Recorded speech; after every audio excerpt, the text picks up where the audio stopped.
very first time that a social summit of the G20 is being held on African soil, and you can applaud yourself.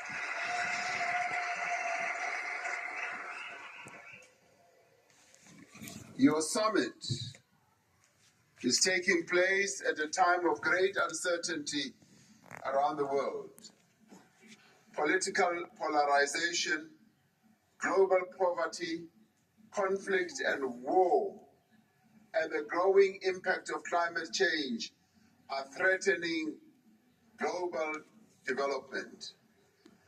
Inequality in wealth distribution, imbalances in international development finance, and in disparities in access to financial resources are holding back our ability to meet the aspirations of the 2030 Agenda for Sustainable Development.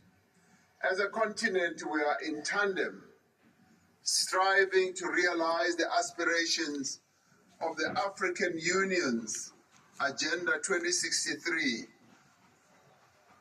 to develop the Africa that we want.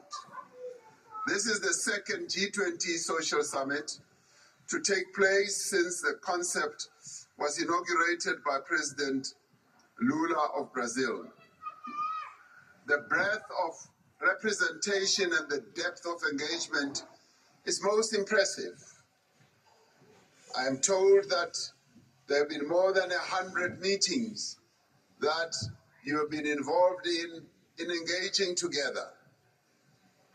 It is here in this room where we lay the groundwork for global action on the G20 priorities.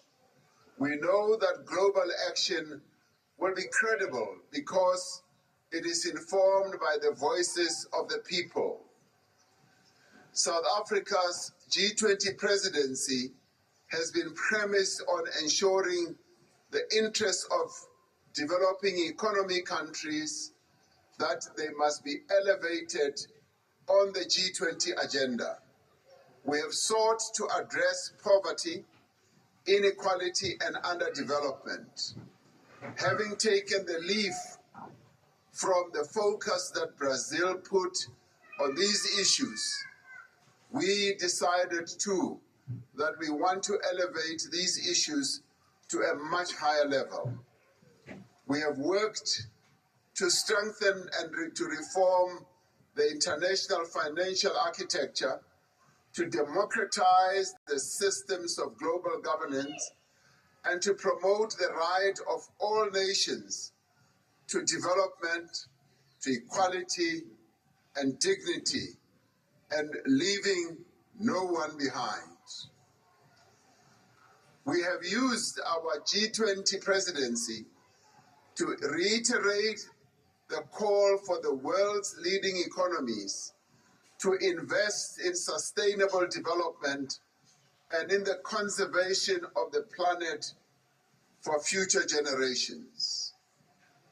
We wish to congratulate Brazil for having hosted COP30, which is still going on, but also congratulate President Lula for having insisted that the rainforests, the tropical forests, must be protected.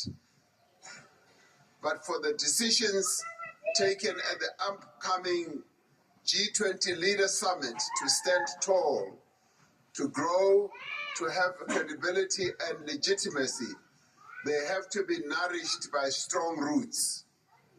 These roots are our civil society and community organizations, women's organizations, youth formations, academia, think tanks, business, labor, and grassroots formations that focus on, yes, gender issues, like the LGBTIQ community, like the disabled communities, like the unemployed people.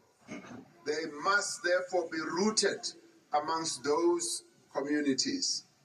We are fortunate to have secured men's meaningful organization, participation more information all the about men nations against crime. in this summit. Come on, Mr. including, President. and by no means am I going to count more, including Women 20, the Youth 20, Business 20, the Civil 20, the Labor 20, the Parliament 20, the Media 20, the Disability 20. Now you will have to tell me which one is left. Men's 20. Men's So 20. Men's 20. Men's 20, Mr. President Ramaphosa. Ufundisa Monde. As well. So there's been Please don't forget men in these formations. Far-reaching consultation over the last year. Now all these 20s have come together, and this is what strengthens your summit, because we should not only focus on the Leaders Summit, which will be starting day after tomorrow. We should be focusing on the people.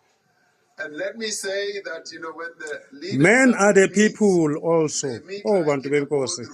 Don't forget men in everything that you do. Here is much more beautiful. So you are better than the Leaders Summit that I am going to be chairing. So you can congratulate yourselves.